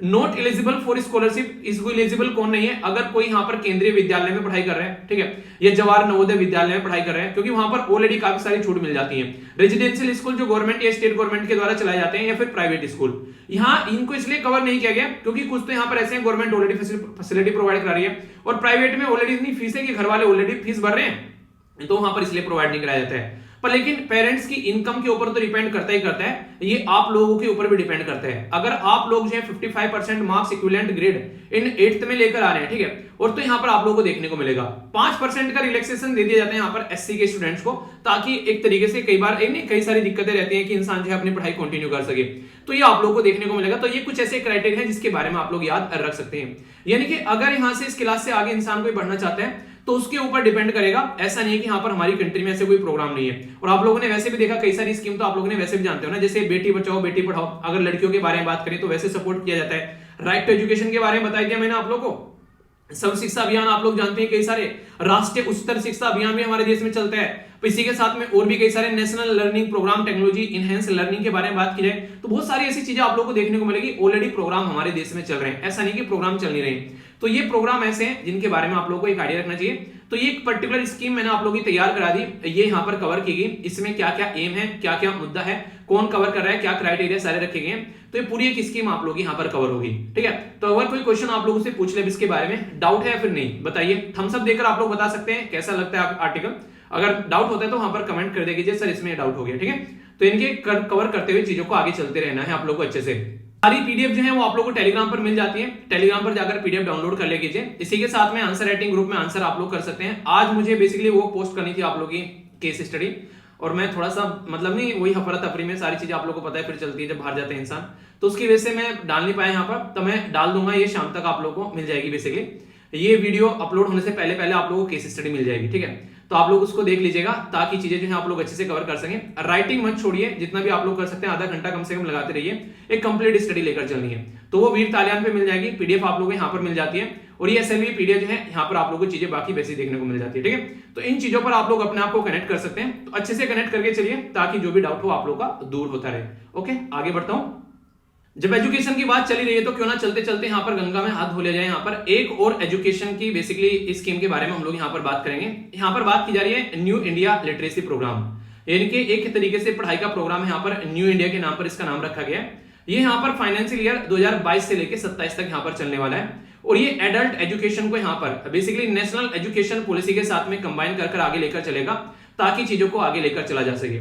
याद रखिएगा, एजुकेशन के बारे में जब भी कोई आप लोगों से पूछे तो हमारे संविधान के अंदर 7वें शेड्यूल में 3 लिस्ट है। एक को बोलते हैं सेंट्रल लिस्ट, दूसरे को बोलते हैं स्टेट और तीसरे को कॉन्करेंट। तो एजुकेशन जो है वो आप लोग यहाँ पर कॉन्करेंट लिस्ट के अंदर आती है। क्यों? इसीलिए यहाँ पर ये कॉन्करेंट लिस्ट के अंदर आती है यहाँ पर क्योंकि इसको 42nd कॉन्स्टिट्यूशन अमेंडमेंट करके 1976 में कॉन्करेंट लिस्ट में डाला गया था, पहले स्टेट लिस्ट में आती थी। तो ये एक इंपॉर्टेंट फैक्ट हो जाता है आप लोगों के लिए। और इसी के साथ में जो आप लोगों को याद रखना है यहाँ पर वो है कि अभी हमारी कंट्री में तीसरी एजुकेशन पॉलिसी है जो कि 2020 में आप लोगों को यहाँ पर देखने को मिली। यहाँ पर चैनल पर जा सकते हैं, बेसिकली आप लोग सर्च कर सकते हैं नेशनल एजुकेशन पॉलिसी बाय वीर, तो पूरा डिटेल में वीडियो है उसके ऊपर। 2 वीडियो आप लोगों के ऊपर आएंगे वहां पर खुलकर। तो वहां पर दोनों वीडियो में मैंने काफी कुछ यहाँ पर एक्सप्लेन कर रखा है। एक तो थोड़ा पहले आ गया था जब इसके बारे में जिक्र किया गया था, और एक फिर कंप्लीट पॉलिसी मैंने कवर की थी। ठीक है, तो उनको आप लोग देख सकते हैं। अगर बात करें बजट 2021-22 में अनाउंस किया गया कि इंक्रीज किए जाएंगे रिसोर्सेज ताकि ऑनलाइन जो लर्निंग है उसको बढ़ाया जा सके और एडल्ट एजुकेशन को यहाँ पर इंप्रूव किया जा सके। तो काफी डिटेल में आर्टिकल कवर किया गया प्रेस इंफॉर्मेशन ब्यूरो यानी कि PIB के द्वारा। तो एडल्ट एजुकेशन को यहाँ पर बेसिकली टू बी, यहाँ पर देखिए term adult education to be replaced with education for all. तो ये काफी इंपॉर्टेंट है, समझने की कोशिश करेंगे आखिर पूरा मुद्दा क्या है। न्यू इंडिया लिटरेसी प्रोग्राम जो है यहाँ पर a new scheme on education for all. ठीक है, जो टर्म है यहाँ पर एजुकेशन, जो यहाँ पर एडल्ट एजुकेशन, तो उसमें यहाँ पर चेंज किया जा रहा है। तो यहाँ पर बेसिकली ये है कि वॉलेंट्री पार्टिसिपेशन, वॉलेंट्री मतलब अपनी इच्छा से कोई पार्टिसिपेट कर रहा है। तो लगभग 3 करोड़ के करीब पार्टिसिपेशन यहाँ पर देखने को मिलेंगे। ये फीचर है। एस्टिमेशन ये लगाया जा रहा है कि 20 लाख के करीब स्टूडेंट, टीचर, एजुकेशन और हायर एजुकेशन इंस्टीट्यूशन जो है वो एक्टिवली इसके अंदर इन्वॉल्व होकर काम करते हुए आगे चलेंगे। बाकी लोकल लेवल पर आयसा हो गया, पंचायती राज सिस्टम हो गया, ये NCC वगैरह, ये यहाँ पर एस्टिमेशन 50 लाख इनका लगाया जा रहा है, ये पार्टिसिपेट करेंगे। फिलैंथ्रोपिस्ट कौन होता है? जिसके पास में अच्छा खासा पैसा है, पैसों के अंदर कीड़े पड़ रहे हैं, रखे रखे यूज करने का समझ में नहीं आ रहा है, तो क्या करता है वो बोलता है कि यार किसी को पैसा दे देता हूं ताकि उसकी जिंदगी जो है वो थोड़ी सी सुधर जाए। CSR, कॉर्पोरेट सोशल रेस्पॉन्सिबिलिटी, ये सब पार्टिसिपेट करते हैं। या फिर किसी को अपनी मर्जी से डोनेट करने का मन करता है तो वो पार्टिसिपेट करता है। ठीक है, जैसे अभी कुछ दिनों पहले एक बच्चा बोला था कि सर मैं जो है मतलब किसी को चाहता हूं कि पढ़ाई प्रोवाइड करा सकूं, तो मेरे आसपास कोई मुझे देखने को नहीं मिल रहा है, मैं आपको पैसे देता हूं, सर आप किताबें वगैरह दे देना। ठीक है, तो ये इस तरीके से क्या होगा, वो वॉलेंट्री मुझे बोल रहा है। ठीक है, हालांकि मैंने मना कर दिया क्योंकि देखिए इंसान ने मेहनत कर अपना पैसा कमाया। ठीक है, तो पैसा मेरे पास आ गया। ठीक है, तो इसकी क्या गारंटी है मैं उस पैसे को यूज कर रहा हूँ सही जगह। तो यार आप लोग का पैसा आप लोग किसी को अपने हिसाब से यूज कर सकते हैं, तो वो आप लोग अपने हिसाब से देख लिया कि हाँ यार हमको यहाँ पर यूज करना है। मैं पता है मुझे आप लोग ट्रस्ट करते हैं मेरे ऊपर, वो अलग बात है, लेकिन एक मेरे अंदर भी आता है ना थोड़ा सा कि मैं उसको मतलब पचा नहीं पाता हूँ जल्दी से चीजों को। ठीक है, तो वो सारी चीजें तो इस तरीके से आप लोग समझ सकते हैं। अगर मैं अलग से कोई स्कीम चला रहा हूँ कि हाँ इसमें आप लोग डोनेट कर सकते हैं, वो मैं बच्चों को प्रोवाइड करा रहा हूँ। ठीक है, तो एक अलग चीज होती है, पर लेकिन अलग से कोई बोल रहा है कि मैं सैलरी दे देता हूँ। ठीक है, तो उसकी जॉब लगी थी तो उसने बोला था कि एक सैलरी जो है मैं आपको दूंगा तो यार मेरे लिए नहीं, बच्चों को दे दिया करो यार, बहुत सारे ऐसे बच्चे आप लोग आसपास देखने को मिल जाएंगे। ठीक है, कई बार ऐसा रहता है कि लोग मतलब टाइम नहीं रहता है। ठीक है, तो जहां तक मैंने बात की उनसे, तो यहाँ पर ये लग रहा था कि उनके पास में बेसिकली इंसान जो होता है टाइम थोड़ा सा ऐसा हो जाता है कि नहीं है, वो कनेक्टिविटी भी नहीं रहती है और कई सारे लोग थोड़े शर्माते भी हैं। ठीक है, तो कई बार ऐसे इशू देखने को मिल जाते हैं। तो उसी में से मुझे लगा जब मैंने बातें की थोड़ी सी, तो मतलब कह रहा था कि सर प्लीज उस तरीके से, तो ये सारी चीजें होती है। तो वो वॉलंटरी हो गई एक तरीके से, किसी ने फोर्स नहीं किया उस इंसान को कि यार मुझे ऐसा करना है, उसकी इच्छा करी, उसको ये शांति देता है दिल में ऐसा काम करने से, तो उसने वो काम करने की बातें की। और जब यहाँ पर ये इसी तरीके से इंसान करता है ना, तो इसका मतलब ये होता है कि वो थोड़ा सा सोसाइटी के बारे में भी सोच रहा है हटकर, अपनी तो जिंदगी चली रही है। तो ये वाली चीज होती है, तो इनको वॉलंटरी पार्टिसिपेशन बोलते हैं। कोई फोर्स नहीं करता है, जैसे लेक्चर में लेकर आता हूं, कोई फोर्स नहीं कर रहा है मुझे, ठीक है, कि मुझे ऊपर सर पे कोई बैठा है लेक्चर आप लोगों के लिए बनाना है। तो ये मैं वॉलंटरी लेक्चर अपने हिसाब से बनाता रहता हूं आप लोगों के लिए, तो आप लोगों के टाइम पर लेक्चर आप लोगों को मिलते रहते हैं। तो ये होता है अपनी इच्छा से पार्टिसिपेट करना। तो इसके तरीके से यहाँ पर जो यूटिलाइज किया जाएगा all type of media, print media, जो भी डिजिटल मीडिया, ताकि चीजों को इंप्लीमेंट किया सके। और यहाँ पर term adult education has been replaced by the education for all. तो ये काफी इंपॉर्टेंट है यहाँ पर, ताकि अच्छे से हम लोग चीजों को इंप्लीमेंट कर सकें। तो ये होता क्या है आज की डेट में, जैसे कि हम लोग चीजों को देखते हैं तो कई सारे मुद्दे आप लोग को देखने को मिलेंगे। उसमें से जैसे बेसिक अगर आप लोगों को बोला जाए कि एजुकेशन के बारे में जब भी बात करते हैं तो ऐसा लगता है कि यार कोई एक नहीं जरा सी बात आ जाए तो एजुकेशन ऐसा लगता है कि एक पढ़ा लिखा आदमी हो गया, ये हो गया। सोचो कि हर एक बच्चा पढ़ा लिखा हो, उसको पता हो कि उसकी जिंदगी के लिए क्या क्या हमारे संविधान में चीजें रखी हुई हैं। अगर इस तरीके से उसको सारी बातें बता दी जाए तो उसकी जिंदगी आसान हो जाती है। और गवर्नमेंट सपोर्ट प्रोवाइड कराती है, लोगों को पता नहीं रहता है स्कीम का भी। जैसे स्कॉलरशिप के बारे में मैंने बताया अभी आप लोगों को आर्टिकल में, आप लोग खुद बताइए कितने बच्चे ऐसे जिनको पता था स्कॉलरशिप के बारे में। तो ये इस तरह की चीज अब आप लोगों को पता चल चुका है, तो आप लोग क्या कर सकते हैं कि ऐसा तबका, देखिए ऐसा नहीं कि अपनी ही जेब से पैसे लगाकर आप लोगों को हेल्प करनी है। एक इंटरेस्टिंग चीज बताता हूं मैं आप लोगों को, ऐसा भी आप लोग कर सकते हैं। जैसे मैंने अभी आप लोगों को पूरी स्कीम के बारे में बताया, ठीक है। इस स्कीम में हर साल बच्चे को 1,000 रुपए मिल रहे हैं, सॉरी हर महीने, ठीक है। तो अगर आप लोगों के पास में खुद किसी की हेल्प करने के लिए पैसा नहीं है, आप लोग पढ़े लिखे इंसान है, आप लोग जागरूक इंसान है, तो आसपास के बच्चे, खासकर जिनके माता पिता गरीब हैं, आप लोग को अपनी जेब से पैसा देने की जरूरत ही नहीं है। उनकी इनकम देखो अगर 3.5 लाख से नीचे है और वो बच्चा पढ़ने लिखने में अच्छा है, तो आप लोग यहाँ पर उस बच्चे को बेसिकली ये सपोर्ट प्रोवाइड करा सकते हैं अगर उसके माँ बाप को इसके बारे में नहीं पता है। तो हो गया ना, यहाँ पर एक तरीके से आप लोगों की स्कीम भी तैयार हो गई और आप लोगों ने स्कीम को इंप्लीमेंट भी कर दिया प्रैक्टिकल तरीके से। अब एग्जाम में क्वेश्चन आएगा, आप लोग भूल जाओगे क्या? कभी भूलोगे नहीं, हमेशा आप लोग उसका आंसर दे दोगे। तो ये तरीके होते हैं चीजों को करने के, इस तरीके से आप लोग इनको लेकर चल सकते हैं, ठीक है। तो यहां पर बात करें एडल्ट एजुकेशन जो है वो रिप्लेस कर रही है यहां पर एजुकेशन फॉर ऑल, तो ये काफी इंपॉर्टेंट हो गया। और इसमें यहां पर सेंट्रल का जो शेयर है वो 7.5 करोड़ रुपए देखने को मिलेगा, ठीक है, सॉरी 700 करोड़ रुपए, 7.5 करोड़ रुपए। स्टेट का जो शेयर है वो यहां पर आप लोगों को बेसिकली 237 करोड़ रुपए देखने को मिलेगा। और ये फाइनेंशियल ईयर 2022 से लेकर 27 तक चलने वाली है। तो एस्टिमेशन जो लगाया जा रहा है यहाँ पर 1,000 करोड़ रुपए खर्च किए जाएंगे इस पर्टिकुलर स्कीम के अंदर, जो कि काफी अच्छा अमाउंट हो जाता है अगर ढंग से उसको इंप्लीमेंट किया जा सके। अब ऑब्जेक्टिव क्या है यहाँ पर इसका, ये काफी इंपॉर्टेंट है। देखिए पढ़ाते तो सब है, मार्केट में आज के डेट में बात करें तो एजुकेशन इंस्टीट्यूशन आप लोगों को देखने को मिलेंगे, रटवाते रहते हैं तोते की तरह, पर लेकिन इंसान को पढ़ाई के साथ साथ में कुछ और भी प्रोवाइड कराया जा सके। तो not only fundamental literacy numeracy, यानी कि संक पढ़ाना है और किताबें रटवानी है, उसको और भी कई सारी जो आज की डेट में रिक्वायरमेंट है वो भी उसको प्रोवाइड कराओ। जैसे रिक्वायरमेंट किस चीज के, आप लोग बोल सकते हैं मोटे मोटे तौर पर कि हम लोग को उसको फाइनेंशियल लिटरेसी प्रोवाइड करानी है, यानी कि उसे आगे चलकर अपनी जिंदगी को कैसे लेकर चलना है, फाइनेंस में कैसे कंट्रोल होना चाहिए, पैसा कैसे उसको कमाना है, कैसे पैसे को लेकर चलना है, वो सारी बातें भी उसको पढ़ाना स्टार्ट कर दिए। डिजिटल लर्निंग के बारे में, लिटरेसी के बारे में बताया जाए, कमर्शियल स्किल भी उसको सिखाई जा सकती है, हेल्थ और अवेयरनेस के बारे में उसको बताया जा सकता है। तो यहाँ पर चाइल्ड केयर एजुकेशन के बारे में उसको बता सकते हैं, फैमिली वेलफेयर स्कीम जो चल रही है उनके बारे में उसको बता सकते हैं, कोई भी वोकेशनल ट्रेनिंग, जैसे कि अगर बात करें कोई बच्चा ऐसे पुराने टाइम में आप लोगों ने देखा होगा, मुझे अभी याद है, मेरे ताऊजी जो थे अब तो हमारे बीच में नहीं है, वो बेसिकली हमेशा क्या बोला करते थे कि पढ़ लिख कितना भी लेना जिंदगी में, पर लेकिन जो बेसिक काम है ना वो भी तुमको आना चाहिए। जैसे कि हमारा बेसिक काम क्या है, मतलब मैं एक परिवार, एक किसान की फैमिली से निकल कर आता हूं, तो मुझे पता होना चाहिए कि गन्ने कैसे उगाए जाते हैं मेरे एरिया में, ठीक है, गेहूं कैसे उगाए जाते हैं, ठीक है, क्या क्या पूरा प्रोसीजर होता है, हल चलाना, ये सारी चीजें, एक बेसिक चीजें जो होती है ना वो इंसान को पता होना चाहिए। जैसे कोई अगर ऐसा है कि कोई मोची का बेटा है, ठीक है, तो उसको पता होना चाहिए कि काम कैसे किया जाता है, वो बेसिक चीजें हैं यार, ठीक है, उन्हीं पे हमारी चीजें वहां से निकल कर आई हैं, तो उनको कभी पीछे नहीं छोड़ना चाहिए हम लोगों को। तो वो सारी चीजें जो है एक ट्रेनिंग उसकी भी दी जाती है यहाँ पर, एक तरीके से वोकेशनल ट्रेनिंग हो गई। अगर कोई ऐसे काम करना चाहता है, इलेक्ट्रिशियन बनना चाहता है, इन सब चीजों को जानना चाहते हैं, तो एक तरीके से यहाँ पर एक प्रिपेयर करने की कोशिश की जाती है ताकि इंसान जो है चीजों को समझ सके। तो ये काफी अच्छा है यहाँ पर। इसी के साथ में देखिए सारी चीजें ना पार्ट टाइम में साइड में इंसान कर थोड़ा पैसा भी कमाने लगे ना, तो कल को चलकर एक तरीके से इंसान को ऐसा लगता है कि जिंदगी में कुछ अचीव कर लिया है। तो इस तरीके से आप लोग समझ सकते हैं। और बाकी जो स्किल है आप लोग वैसे अगर बात करें आज की डेट के हिसाब से, कंप्यूटर आप लोग सीख सकते हैं अगर किसी ने कभी कंप्यूटर नहीं सीखा है, ठीक है, किस तरीके से यहाँ पर ऑनलाइन काम किया जाता है, ओके, क्या क्या चीजें हैं ऑनलाइन, वो सारी चीजें आप लोग आज के डेट में सीख सकते हैं। बहुत सारे ऐसे मुद्दे जिनके ऊपर आप लोग काम कर सकते हैं अच्छे लेवल पर। तो ये सारी चीजें आने वाले टाइम में आप लोगों को देखने को मिलेगी, ठीक है। अभी यहाँ पर जो मैं आप लोगों को बताने वाला हूँ काफी इंपोर्टेंट है, यहाँ पर एक शब्द आप लोगों को देखने को मिलेगा, नॉन लिटरेट। तो यहाँ पर बोला गया कि जो नॉन लिटरेट है लगभग जो कि यहाँ पर एज 15 साल है, ठीक है, या फिर अबोव ऑल द स्टेट या यूनियन टेरिटरी, उनको यहाँ पर कवर किया जाएगा। तो टारगेट ये है कि 5 करोड़ जो लर्नर है यहाँ पर 1 करोड़ पर ईयर यहाँ पर उनको कवर किया जाए, और कई सारे इंस्टीट्यूट यहाँ पर पार्टिसिपेट करने वाले हैं। सबसे पहले नॉन लिटरेसी के बारे में सुनिए आप लोग। लिटरेसी क्या होता है, जो इंसान पढ़ा लिखा होता है, जिसके बारे में आप लोगों ने सुना है ये इंसान पढ़ा लिखा है, वो एक लिटरेट पर्सन है, ठीक है। इसके लिए सर मैंने डेफिनेशन भी डाली थी, अच्छा यहाँ पर देखिए, ठीक है, what is the difference between illiterate and no literate. तो लिटरेसी मैंने बता दी कि पढ़ा लिखा एक इंसान हो गया वो लिटरेट हो गया। इलिटरेट क्या होता है, इलिटरेट आप लोगों को देखने को मिलेगा पर्सन कैन नाइदर रीड और एक तरीके से नोर राइट, एक तरीके से जो रीड भी नहीं सकता है और राइट भी नहीं कर सकता है, वो आप लोग क्या देखने को मिलेगा, वो इलिटरेट देखने को मिलेगा। नहीं पढ़ा लिखा इंसान है, ना तो लिख पाता है और ना ही पढ़ पाता है, ये वाली बातें हैं। पर नॉन लिटरेट पर्सन वो होता है जिसकी लैंग्वेज ही लिखी ना हो, यानी कि आप लोगों ने कई बार आदिवासी कम्युनिटी के बच्चे देख लिए, ठीक है, उनकी लैंग्वेज कहीं प्रॉपर वे में रिटर्न नहीं है, जो लैंग्वेज वो बोलते हैं, तो कैसे उसको बोल पाएंगे। कई बार इनको आप लोगों ने एक शब्द यूज किया होगा, हम लोग क्या बोलते हैं कि अनसिविलाइज्ड है, ठीक है, एक तरीके से, या फिर प्रिमेटिव बोल देते हैं, यानी कि पुराने टाइम के लोग हो गए, ठीक है, अनसिविलाइज्ड बोल देते हैं एक तरीके से। तो कई सारे शब्द इसको इसके लिए यूज किए जाते हैं, तो उसको नॉन लिटरेट बोलते हैं। तो ऐसे लोगों को भी यहाँ पर साथ में लेकर चलने की बात की जा रही है, तो है नहीं काफी इंपोर्टेंट। तो ये काफी एक इंपोर्टेंट ऐसा आप लोगों के लिए पार्ट हो जाएगा जिसके बारे में आप लोग याद रखते हैं। ऐसी पॉलिसी के बारे में अगर क्वेश्चन आप लोगों से बन जाते हैं तो उन्हीं को कवर करने की बात की जा रही है। और ऑनलाइन जो टीचिंग लर्निंग एंड जो असेसमेंट सिस्टम है वो यहां पर काम करने वाला है काफी अच्छे से। यानी कि कहने का मतलब यहां पर यह कि यहां पर ऐसा नहीं कि कोई एक इंसान यहां पर सारा काम कंप्लीट कर देगा। तो इसमें कई सारे इंस्टीट्यूशन आप लोगों को देखने को मिलेंगे, जैसे NIOS आप लोगों के सामने यहां पर आएगा। इसको क्या बोलते हैं? National institute of open schooling, ठीक है। तो ये आप लोगों को देखने को मिलेगा। चलिए NCERT की फुल फॉर्म बताइए। ये तो पता ही होगा यार कम से कम।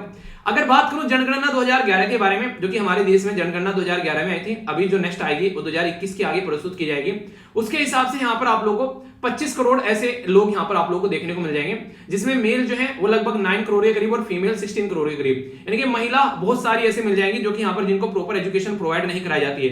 तो इस तरीके से यहां पर इन लोगों के लिए काम करना एक काफी एक अच्छा तरीका आप लोग बोल सकते हैं, जिससे चीजों को इंप्लीमेंट किया जा सके। तो इसी लेवल पर यहां पर चीजें प्रोवाइड कराई जा रही है, ठीक है। तो यहां पर प्रॉपर डायरेक्शन के थ्रू यहां पर काम किया जाएगा ताकि चीजों को ढंग से इंप्लीमेंट किया जा सके। डिजिटल इंडिया प्रोग्राम के बारे में सुना है, प्रधानमंत्री एक तरीके से ग्रामीण डिजिटल योजना होगी, ठीक है, ये नेशनल डिजिटल लिटरेसी होगी। तो ये सारी चीजें जो है कहीं ना कहीं इंसान जो है डिजिटल को गांव पर ले जाना चाहता है, ताकि डिजिटल जो लिटरेसी है वो इंसानों तक पहुंचे। क्योंकि आने वाले टाइम में अगर कल को कोरोना टोरोना मोरोना सोरोना जोरोना जो भी आ जाए, इंसान की एजुकेशन हैम्पर न हो। तो ये सारे इंस्टीट्यूशन मिलकर काम कर रहे हैं गवर्नमेंट के सपोर्ट के साथ में। पैसा कहां से आ रहा है वो मैंने बता दिया, और ये कुछ बेसिक चीजें हैं जो आप लोग समझ सकते हैं। अब मुझे नहीं लगता कि इसको लेकर आप लोगों के माइंड में कोई कंफ्यूजन होगा। अगर फिर भी आप लोगों को लगता है कोई कंफ्यूजन है तो बताइए भाई साहब, उसको दूर करेंगे, है ना बिल्कुल क्लैरिटी माइंड में? अगर हाँ तो आप लोग थम्स अप देकर बता सकते हैं। कोई भी डाउट होता है उसको पूछ लिया करिए, ठीक है। आगे चलते हैं। जीएस पेपर 2 के अंदर सोशल जस्टिस और गवर्नमेंट पॉलिसीज के अंदर आप लोग इसको कवर कर सकते हैं, जुवेनाइल और जस्टिस। तो इसके बारे में बेसिकली बात की जा रही है। ये जो आर्टिकल है यहाँ पर ये कवर किया गया यहाँ पर इंडियन एक्सप्रेस के अंदर में। अगर इसको हम लोग ढंग से देखें तो यहाँ पर बेसिकली बात करूंगा कई सारे मुद्दों के बारे में, कई सारी टेक्निकल टर्म्स आप लोगों को जानने को मिलेगी। नॉर्मली जुवेनाइल क्या होता है? जुवेनाइल के बारे में आप लोगों ने सुना होगा, ठीक है। तो जुवेनाइल एक ऐसा पर्सन होता है जिसकी एज जो होती है 18 साल से नीचे होती है और उसने कोई गलत काम कर दिया है, ठीक है। यानी कि जैसे कि निर्भया केस में देखने को मिला था, वो जो लड़का था वो एक 18 साल से नीचे का लड़का था और उसने उसके साथ में सबसे घटिया काम किया था, ठीक है। वो एक तरीके से जो आप लोगों ने उसके बारे में पूरा पढ़ा था कि जुवेनाइल सबसे पहले पिटना चाहिए था, इसको फांसी देनी चाहिए थी, पर लेकिन उसको सुधार गृह में डालकर उसको छोड़ दिया गया। तो इसके चलते आप लोगों को देखने को मिलेगा तो वो जुवेनाइल है, जबकि सारी हरकतें मैक्सिमम जो थी वो उसके द्वारा की गई थी। जितनी बदतमीजी की पराकाष्ठा पार की जा सकती है वो उसके द्वारा की गई थी। तो उसी के चलते यहां पर कुछ बातें की जा रही है। अभी सुप्रीम कोर्ट ने रिसेंटली क्या डिसमिस कर दी गई अपील, चैलेंज कर रही थी जो डिवीजन पंजाब और हरियाणा कोर्ट के अंदर में, कि एक प्ली है जिसमें जुवेनाइल के रिलेटेड कई बार क्या रहता है कि इंसान जुवेनाइल है जुवेनाइल नहीं है, तो उसको क्या रहता है कई बार सर्टिफिकेट बनाने की कोशिश करते हैं, ठीक है, डुबियस तरीके से डॉक्यूमेंट्स लेकर आते हैं गलत तरीके से, ताकि यहां पर किसी पर्टिकुलर पर्सन को एक तरीके से क्या करे, एक नहीं जुवेनाइल है तो जुवेनाइल नहीं है तो उसको जुवेनाइल ट्रीट कर ले। तो यहां पर ये सुप्रीम कोर्ट ने बोला कि ये सब धंधा जो है वो नहीं चलेगा, ठीक है। किसी ने अगर क्राइम किया तो उसको उस लेवल पर यहां पर ट्रीट किया जाना चाहिए। तो उसके चलते यहां पर इशू देखने को मिल रहा है। तो जुवेनाइल ऑफेंडर जो है उनकी एज जो है वो 18 साल आप लोग बोल सकते हैं। और ये कहां पर है? बेसिकली ये juvenile justice care and protection child act 2000 का था, जिसके तहत यहां पर ये सारी चीजें देखने को मिलती थी। तो अंडर सेक्शन जो इसका जुवेनाइल जस्टिस एक्ट का वो एक्यूज करता है अगर यहां पर जुवेनाइल जो है before any court any stage जो आफ्टर या फाइनल डिस्पोजल, तो यहां पर जुवेनाइल अगर वो पता चल जाता है किसी भी टाइम पर कि इंसान जो है वो जुवेनाइल की कैटेगरी में आता है, तो एक नॉर्मल सजा जो उसको मिलनी चाहिए थी वो सजा नहीं मिलेगी और उसको सुधार गृह में भेजा जाएगा कि हाँ अभी ये बच्चा है, इससे गलती हो गई है, तो वाली चीजें देखने को मिलेगी। पर ऐसा नहीं कि जुवेनाइल जस्टिस जो है ऐसे ही चला हुआ आ रहा है। यहाँ पर टाइम टू टाइम इसके अंदर चीजें जो है वो इंप्रूव भी हुई हैं, यानी कि जब जब लगा कि यहाँ पर चीजों को इंप्रूव करना है तो तब तब चीजों को इंप्रूव भी किया गया है। तो ये आप लोग याद रखिएगा। तो जुवेनाइल जस्टिस जो है कंसर्न यहाँ पर क्या रहता है, कई बार कॉन्फ्लिक्ट हो जाता है लॉ के साथ में कि यहाँ पर इंडिया के अंदर पर्सन बिलो 18 ईयर जो है उसको बेसिकली कंसीडर करते हैं जुवेनाइल। तो यहाँ पर ये आप लोगों को देखने को मिलेगा। और एक टर्म यूज की जाती है माइनर। माइनर भी नॉर्मली आप लोगों ने देखा होगा, नॉर्मली 18 साल से नीचे को माइनर बोल देते हैं, ठीक है। तो जुवेनाइल जो है यहाँ पर एक तरीके से वो इंसान जो कि माइनर है और जिसने कमिट कर दिया यहाँ पर क्राइम, तो इस तरीके से आप लोगों को देखने को मिलेगा। तो ये चीजें यहाँ पर चिल्ड्रन जो है कई बार ऐसा देखने को मिलता है। एक टर्म यूज की जाती है जैसे मैं आप लोगों को बताता हूँ। जैसे यहाँ पर अगर बात करें यहाँ पर एक टर्म है जिसका नाम है यहाँ पर डोली इन कैपेक्स, ठीक है। तो डोली इन कैपेक्स अगर आप लोगों को कोई बोले इसका मतलब क्या है यहाँ पर, इसका मतलब डॉक्ट्राइन ऑफ डोली इन कैपेक्स का मतलब है कि एक ऐसा पर्सन, ठीक है, means the incapable of forming intent to commit crime, यानी कि एक ऐसा बच्चा जिसको पता ही नहीं है कि वो कोई क्राइम भी कर रहा है, ठीक है।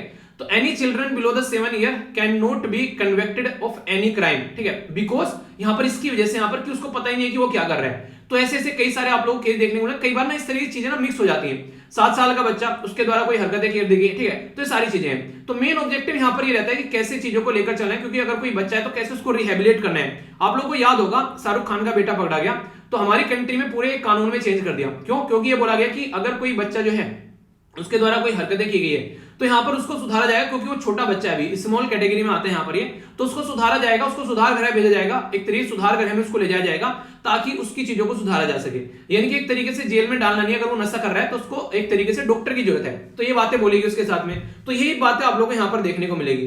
तो यहाँ पर अगर मेन जो चीजें होती है वो ये होती है कि एक इंसान को समझना कि वो एक हरकत कर सकता है नहीं कर सकता है, वो चीज देखने को मिलेगी। और एक अच्छी बात बताऊं आप लोगों को, यहाँ पर जिसके पेरेंट्स ने एक अच्छी एजुकेशन दी है एक बच्चे को, तो वो बच्चा जो है वो कभी ऐसी हरकतें नॉर्मली करता हुआ नहीं पाया जाता है। कई बार क्या होता है, पेरेंट्स की भी गलतियां रहती है यहाँ पर। नॉर्मली आप लोगों ने देखा होगा, मैंने एक कहानी भी आप लोगों को एक बार सुनाई थी कि एक इंसान जो रहता है वो चोरी करके आता है, और चोरी करके आता है चोरी के उसमें जुर्म में उसको यहाँ पर सजा मिल जाती है कई साल की, मतलब चोरी या फिर मर्डर कर दिया तो उसको सजा मिल गई। मान लीजिए एक मर्डर कर दिया किसने गलती से, ठीक है, पहले चोरी करता था फिर मर्डर करने लगा, अब फांसी की सजा मिल गई। उससे पूछा गया कि तुम्हारी आखिरी ख्वाहिश क्या है, तो उसने कहा कि मुझे अपनी मां से मिलना है, क्योंकि बाप उसका था नहीं, तो उसने अपनी मां का नाक काट लिया जाकर, ठीक है। तो एक कहानी सुनी थी मैंने भी कहीं पे, तो उसमें रहता है कि अगर जिस दिन पहली बार चोरी करके मैं आया था उसी दिन आपने मुझे रोक दिया होता तो आज मेरी हालत ना होती।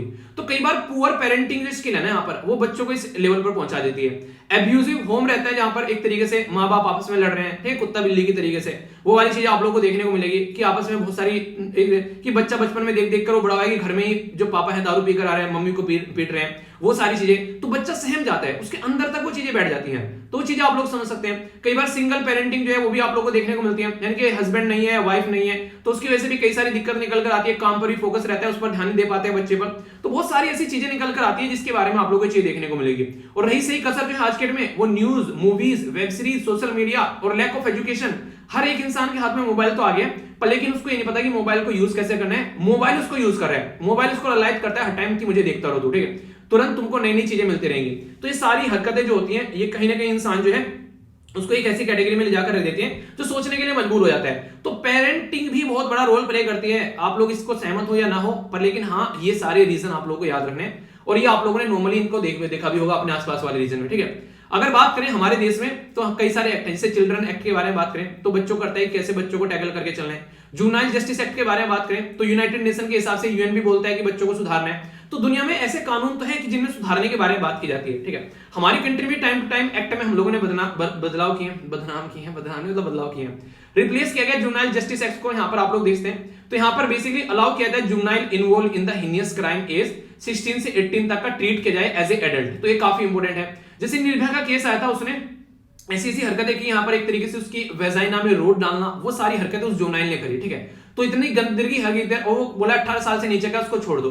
तो यार ये सारी चीजें हरकतें हैं, उसको तो सबसे पहले उसकी एक मुंडी कटनी चाहिए, वो इतनी हरकतें कर रहा है यहाँ पर। तो 16 से लेकर 18 साल का अगर कोई जुवेनाइल है तो उसको एडल्ट ट्रीट किया जाएगा अगर उसने कोई हीनियस क्राइम कर दिया है जो कि एक बच्चे के दायरे से बाहर हो जाता है। तो बच्चा नहीं बन गया, वो बच्चा है पर लेकिन बड़ों के काम कर रहा है भाई साहब। जो एक मैच्योर पर्सन जो है, मैच्योर हाल मैच्योर बोला नहीं जाएगा उस इंसान को, यार घटिया इंसान हो गया, मैच्योरिटी कहां बोल दूं उसके लिए मैं, वो तो मतलब डर गिरा हुआ इंसान हो गया जो ऐसी हरकतें कर रहा है। तो जुवेनाइल जस्टिस सिस्टम जो है यहाँ पर, वो एक अलग तरीका आप लोगों को देखने को मिलेगा। सोसाइटी का रेस्पॉन्स के हिसाब से भी कई बार यहाँ पर उसके हिसाब से, और यहाँ पर क्लियर किया जाए डेफिनेशन, आप लोगों को देखने को मिलेगा कि ऑर्फन कौन होता है, अबेंडन कौन होता है। ऑर्फन जिसके माँ बाप नहीं है, अबेंडन जिनको छोड़ दिया गया माँ बाप के द्वारा। तो इन सब की डेफिनेशन भी यहाँ पर दी गई है ताकि सिस्टम को ढंग से टैकल किया जा सके। तो काम तो चल रहे हैं, पर लेकिन यार वही है कि सारी चीजें जो है वो सरकारी करेगी तो फिर हम लोग क्या करेंगे, तो थोड़ा सा हम लोग को भी चीजें देखनी होती है। तो उसी के चलते सारी चीजें सामने निकल कर आती है ना सही।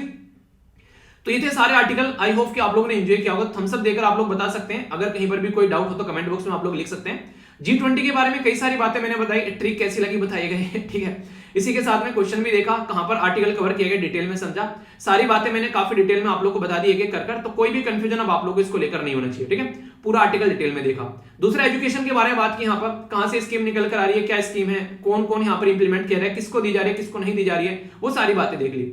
इसी के साथ में हम लोगों ने नेक्स्ट जो देखा यहाँ पर, ये हम लोगों ने बातें की एक और एजुकेशन के बारे में, जो यहाँ पर स्कीम है, क्या क्या बातें की जा रही है, किस किस को यहाँ पर कवर किया जा रहा है। तो सारी बातें मैंने एक एक कर आप लोगों को यहाँ पर बता दी, ठीक है। तो यहाँ पर कोई डाउट नहीं होना चाहिए। और डिफरेंस क्या है यहाँ पर बेसिकली इलिटरेसी और नॉन लिटरेसी में, ये आप लोगों को पता चला ना। अब इसको भूलना मत कभी भी, ठीक है। कभी कोई आप लोगों से पूछ ले तो। एक और आर्टिकल देखा डिटेल में मैंने, और यहाँ पर आप लोगों को एक टर्म भी बताई है जो आप लोगों को याद रखनी है, जिसको बोलते हैं डोली इन कैप्स, ठीक है। तो डोली यहाँ पर बेसिकली इन कैपेक्स जो है यहाँ पर, ये आप लोगों से पूछ लिया जाए तो क्या है, तो यहाँ पर इसको याद रखना, एक ऐसा बच्चा है जो कि यहाँ पर एक तरीके से समझ ही नहीं रहा है, कि एक तरीके से उसको आइडिया नहीं है कि क्या क्या चीजें हैं, ठीक है। एक क्राइम में उसके नाम लग गया पर लेकिन उसको रिलेटिव में पता नहीं है। तो ये सारी बातें आप लोगों से एग्जाम में पूछी जा सकती हैं, ठीक है। अब आप लोगों को क्वेश्चन दे रहा हूं, इनके आंसर आप लोगों को बताने हैं। ये क्वेश्चन आप लोगों के सामने एक एक कर अटेम्प्ट कीजिए। G20 ट्राइबा के बारे में बताइए, ठीक है, कौन कौन है, मिनिस्ट्री के बारे में बताना आप लोगों को यहाँ पर कौन सी है, ये स्कीम कैसी है, यहाँ पर जुनाइल के बारे में बात की, कितनी एज से नीचे का है यहाँ पर जुनाइल, ये टर्म क्या है जिसके बारे में भी मैंने आप लोगों को बताया। इसी के साथ में यहाँ पर आप लोगों को बताना है बेसिकली लैंग्वेज के बारे में, इलिटरेट और नॉन लिटरेट के बारे में डिटेल में डिस्कस किया। यहाँ पर फाइनेंशियल ईयर कब से कब तक इंप्लीमेंट करना है, और OTLAS और या NIOS क्या है ये बताना है। आज का डिस्कशन यहीं पर समाप्त करता हूं। अच्छे से अपनी लाइफ को एंजॉय करिए, अपना ध्यान रखिए। जहां पर कोई डाउट है तो पूछते रहिए, PDF टेलीग्राम से जाकर डाउनलोड कर लेना। नेक्स्ट वीडियो में मिलता हूं। बड़ों को नमस्ते, छोटों को प्यार, छोटी सी लाइफ एंजॉय करा रहा। मिलता हूं नेक्स्ट वीडियो में, तब तक के लिए जय हिंद। मौज लो रोज लो, नहीं मिले तो खोज लो।